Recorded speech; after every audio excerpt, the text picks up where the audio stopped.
Goku Black, the body-stealing arbiter of divine justice. And the Reverse Flash, DC's psychopathic speedster fanboy. They say imitation is the sincerest form of flattery. But I'd say the sincerest form of flattery is not trying to kill your superhero husbando. He's Wiz and I'm Boomstick. And it's our job to analyze their weapons, armor, and skills to find out who would win a death battle. What consumes the thoughts of a god? What do immortals dream of with all the time in the world? In Zamasu's case, his one goal was divine justice. Yeah, this guy's got major Final Fantasy big bad energy all over him. As the assistant to Universe 10's Supreme Kai, Zamasu prized, above all else, cosmic order and natural beauty. Oh, that reminds me. Did you know I can burp and fart at the same time? Here, let me try. Unsurprisingly, Zamasu despised the inherently chaotic nature of mortals, being seemingly unwilling to lift themselves out of their own cycle of violence and stupidity, like some people I know. Yeah, I know those people too. His heart was clouded. Until the day he met Son Goku. With God Ki, Goku could match blows with the god of destruction, Beerus. Their clash nearly destroyed the entirety of Universe 7, a cosmological structure at least 9 times larger than our own universe. At most, it could even be as large as 13 times greater than ours.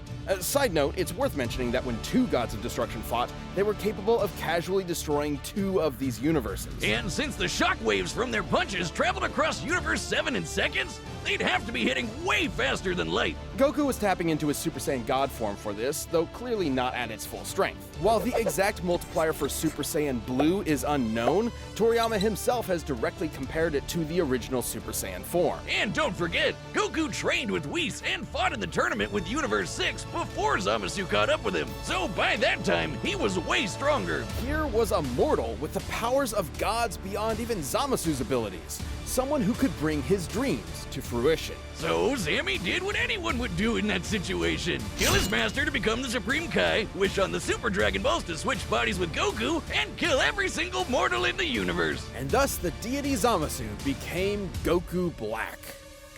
Please, Goku Black? You couldn't be more creative? Now, you might be wondering, why didn't he just wish all the mortals dead? But that wouldn't be as fun, would it? Black's got all of Goku's strength and powers, but wielded by a genocidal maniac instead of that lovable goober of a monkey man. And in keeping with Goku's Saiyan heritage and godly ki, Black can easily achieve the form of Super Saiyan God Super Saiyan. But with a champagneful twist. Super Saiyan Rosé. Rosé? Really? What is he, a suburban wine mom? Watch out before he unlocks Super Saiyan Live, Laugh, Love! He stole Goku's techniques too, like the instant transmission, where he focuses on a person's key signature to teleport to their location. He's even got the Black Kamehameha, which is a Kamehameha, but pink. And with a Saiyan body, he gets stronger and stronger every time he almost dies. He just becomes harder and harder to kill. Which really sucks for the rest of the universe, because Black is kinda like if Goku just snapped one day and used his powers to their full murderous potential. Like the God Split Cut, where he surrounds his hands with a keyblade to slice you to ribbons. He used this very technique to, kill Goku's family. He can even extend this Keyblade into a huge curved one called the Azure Dragon Sword, which, along with his Kamehameha, confirms my suspicions that Goku is colorblind. Actually, Black's Azure Dragon Sword is named after a legendary weapon wielded by one of Earth's greatest warriors, the Desert Bandit Yamcha. Wait, what? And he can make a scythe and slice open space-time itself to create a bunch of shadow clones. Black, not Crater Boy over here. But his most dastardly weapon isn't a key technique at all. It's the time ring he got from his dead master. This ring allowed Black to travel through time and even escape into Future Trunks' alternate timeline, where he had free reign over the entire universe. And let him team up with his best bud, himself. Too bad Goku and company showed up to spoil the fun. But wait, isn't Zamasu in Goku's body? How are there 2 Gokus? There's only one Goku in the multiverse, right? But Goku met Black before he met Zamasu, which means Black existed before Zamasu came up with the idea. And then they killed Zamasu before he could do it anyway, but Goku Black was still around? What the hell is going on? Sure, it's a classic grandfather's paradox. The thing is, Black's time ring prevents him from being affected by alterations to his own personal timeline. So, killing him in the past doesn't change his future, and vice versa. He's almost impossible to kill because even if you do it at one point in time, he still exists at another point in time. And another, and another, and another, and another. Oh god, I hate time travel. Black has crushed Saiyans like Goku, Vegeta, and Trunks. Hell, even Vegito couldn't beat him. He even merged with the universe to become one with everything. Like I said, major Final Fantasy villain vibes here. It took Zeno, the Omni King, the most powerful being in all of creation, to step in and erase that entire timeline just to stop Black's rampage. How ironic. Zamasu's higher calling was the eradication of all mortal life in the universe, and he stole the strongest mortal's body to do it. But in the end, he was always doomed to fail. His quest for power meant nothing against a being that would always be stronger no matter what he did or who he was. And the universe ended up being destroyed anyway. It's like one big cosmic joke with no one left to laugh. You've been running around making messes for too long, and now I'm going to choke the life from you. I can't wait to watch you die. Barry Allen, the Flash, Ah! is one of the greatest heroes in history, an inspiration to many across time and space. And there's no better example than his #1 fan from the 25th century, Eobard Thawne. Alright, Wiz, we've tackled a lot of stupid names for things in our years here at Death Battle, but I'm confident that Eobard is the dumbest f***ing first name I've ever heard in my life. Eobard was completely obsessed with the Flash and dedicated his whole life to studying the Speed Force like a total nerd. Good luck to him, because there's no way he's figuring that shit out. But Thawne's life irrevocably changed the day he discovered a time capsule from the 21st century. By some strange coincidence, it just so happened to contain Barry's costume. By experimenting on it, Thawne managed to replicate the Flash's powers, turning himself into a mirror of his idol. And you can bet he totally crapped himself when Barry Senpai showed up in the future and took him under his wing. It was a dream come true. Until Barry realized that Thawne had fabricated crimes in order to show up and save the day. Disgraced, Thawne promised to better himself before traveling to the past to prove his worth to his hero, to prove that their bond was special. That's when Thawne found out that Barry already had a best friend, and a family, and a life without him. He didn't matter. He wasn't special. He was just a nobody Barry tossed out in the trash and forgot about. Like my Tinder dates do to me. If only. When Thawne visited the Flash Museum in Barry's time, he discovered the secret identity to Flash's greatest enemy that in his future had been lost to time. The one Barry was fated to kill in battle. Eobard Thawne. Wait a minute. Oh, ain't that a bitch? The shock drove Thawne mad. If he couldn't be Flash's best friend, he'd be his greatest enemy. And I guess also ensure his own future death. He would travel from the future to terrorize the Flash family in the past. Revenge in reverse. He'd become the Reverse Flash. Reverse Flash? We're really setting the world on fire with these names today, huh, Wiz? Thawne draws his powers from the negative Speed Force, which he generates with every step he takes, just like Barry does with the regular Speed Force. The negative Speed Force gives Thawne access to many of the Flash's powers, including his mind-bending super speed, enough to travel all across time and space in days. He can keep up with and surpass other speedsters like Barry and Wally. Who once ran fast enough to cross the universe faster than two gods who could teleport. Wally even beat himself in a race, and Barry admitted Thawne was still faster than that. Wait just a second, he beat himself?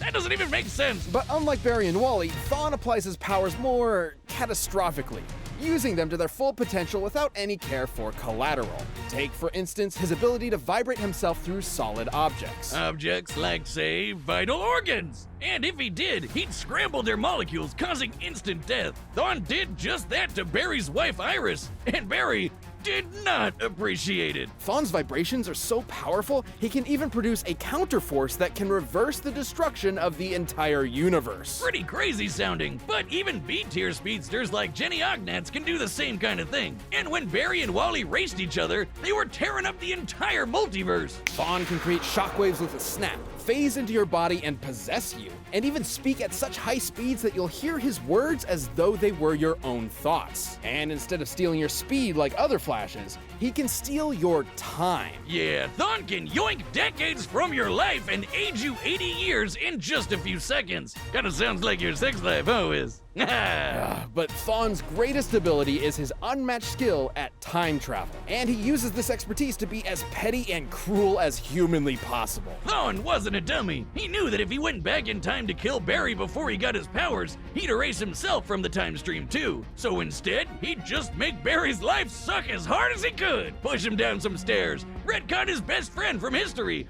kill his mom. He even told Barry he'd go back in time and adopt him as his own son. Dude, what the fuck? That's another big difference between Thon and Barry. Whereas Barry only went back in time to save his mother's life, Thon often went back in time to try to fix his own mediocre life. He killed his more successful younger brother, his career rival at the Flash Museum, and every single boyfriend his crush had until there was no one left but him. And when she still rejected him, he went back in time again and made her an invalid for the rest of her life. Jesus Christ! This guy's a monster! But wait, Wiz, that's impossible. Grandpappy Paradox or whatever. If he went back in time to kill someone, they'd be dead in the future, which means... Which means he'd never know them and want to go back in time in the first place, right? Wiz, maybe time is a construct with no legitimate unit of measurement other than the meager attempts man has made to understand the incomprehensible world around him.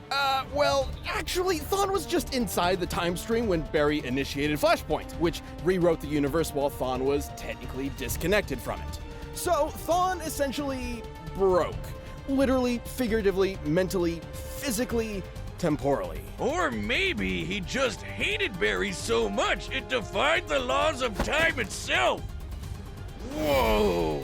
More specifically, he became a living paradox, a being without a past or future, literally without continuity. Not only did this mean he'd be unaffected by changes to his past, it made him effectively immortal. Stabbed in the chest by evil Batman, vaporized by Iris in some sweet, sweet payback, or getting Dr. Manhattaned by the big blue god dong himself, Thon was always reborn, unable to stay dead. But more than anything, it made him immune from consequences. Unlike Barry, whose changes to time could destroy all of reality, Thon could do whatever he wanted. He was impossible to stop, with no reason to hold back. He's survived a hit from Barry while he had the entire Speed Force absorbed into him, and even Wally's infinite mass punch, which has the mass of a white dwarf star. A white dwarf is essentially the remains of a star's ultra-dense core, which has a mass of over 2 octillion tons. And he took one of those to the noggin and just took a nap. Man, he must really hate Barry if a sun to the face can't take him down. But he doesn't hate Barry. All of his schemes, all of his machinations, all of his insane timeline-shattering threats, all of it was because it was the only way he could think of to spend time with his hero. That's really sad. His costume says it all. He never intended to be the Reverse Flash. He wanted to be the Kid Flash. All Thon ever really desired was to be by Barry's side. In the end, though, goody little Two Shoes Barry forgave him, and then vibrated away his living paradox powers, erasing him from existence. Though not entirely. Barry didn't kill Thon, he reset his timeline, removing the one thing driving his hatred, his relationship with Barry. Without that, Thon was a normal, happy Flash fan once again. It's comics, Wiz. He'll be back. And when he does, there'll be no running. He'll always be faster. He'll always catch you. And time is always on his side. Still think you can take me? Even death can't catch me. All right, the combatants are set. We've run the data through all possibilities. It's time for a death battle!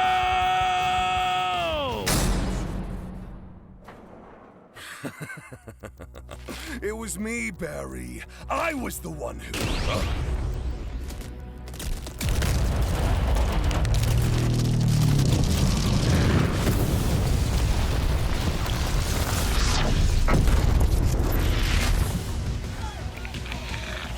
Mortals, sinners, prepare for divine justice!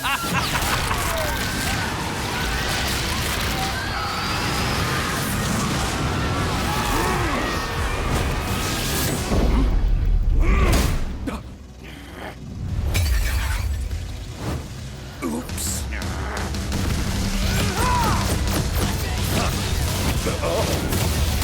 Excuse me, sir. I'm in need of your services.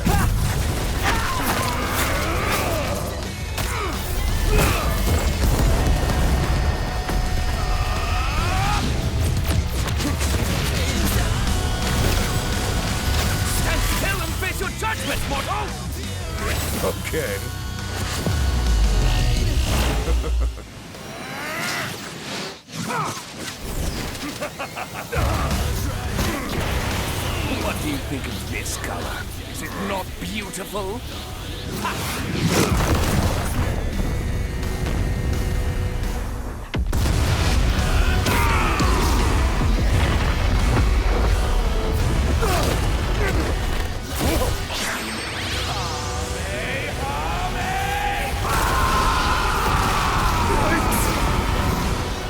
Incoming genius! I'll end this fight before it even began. Death in reverse! Magnificent!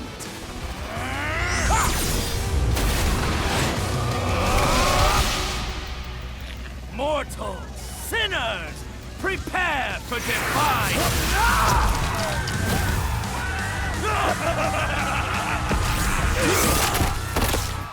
Why aren't you dead?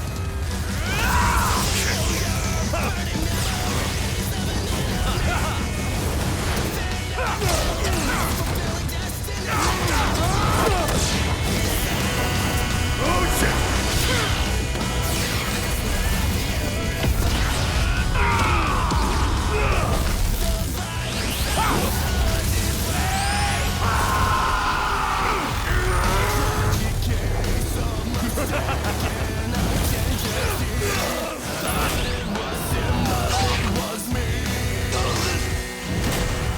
To stand atop all things and look down upon creation itself, that is the work of a god!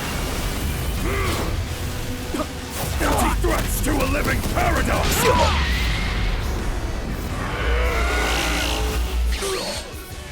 How truly foolish. Sorry, was that important?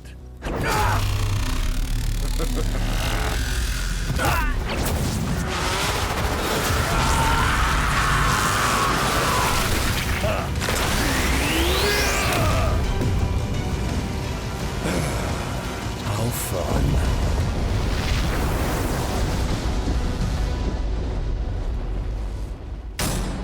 KO! You know, we've sent enough people to that sun, we really should have a timeshare. This was a fairly tricky matchup to figure out, least of all for their incredible levels of power. Black could destroy a universe like ours at least 660 times over. I mean, a punch at least as big as a star is really badass, but that's in another league. However, there was a lot more to cover than just how many stars or universes they could blow up. At their peak, both Goku Black and Reverse Flash were so impressive they were removed from time itself, becoming living paradoxes, making any attempt to kill either of them meaningless. Stupid time travel. It's difficult to determine who would figure out a counter to this temporal invincibility first, but it would most likely rely on a combination of speed and smarts. As far as speed goes, it's no surprise Thawne definitely had the edge. Yeah, Black's attacks could reach speeds quintillions of times faster than light, but Thawne is a Flash. Even early in his career as a member of the Flash family, Wally West could reach speeds that were impossible to comprehend and calculate.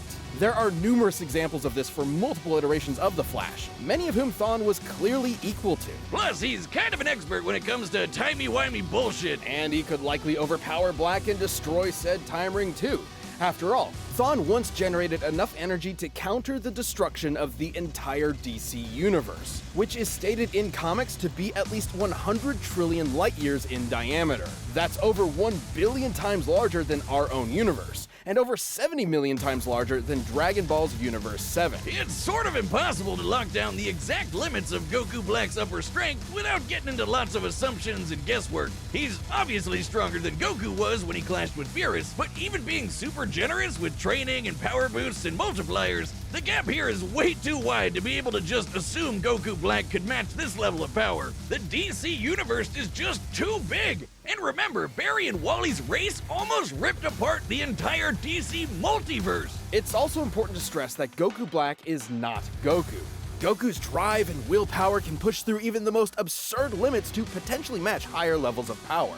Zamasu took Goku's body because he's more than willing to take shortcuts. It's an entirely different mindset. Yeah, and once he took care of that time ring, Reverse Flash had a lot more options than just overpowering Black. With that super speed, he could pretty easily scramble Black's insides or age him to death with a touch. Zamasu may have been a deity even without the time ring, but Goku's body is mortal with a limited range of age. Might have really screwed yourself with that one, huh, Zamzam? Goku Black was a nightmarish foe, but Thon's experience with time travel, ridiculous levels of hacks, and frankly impossible speed gave him the means to take the win. This fight was definitely not sunderwhelming.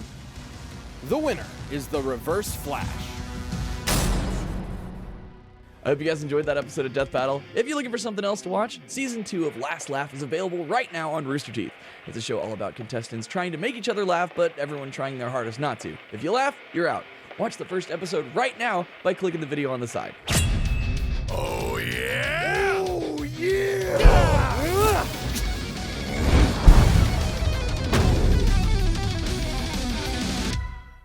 Oh no. Oh, yeah!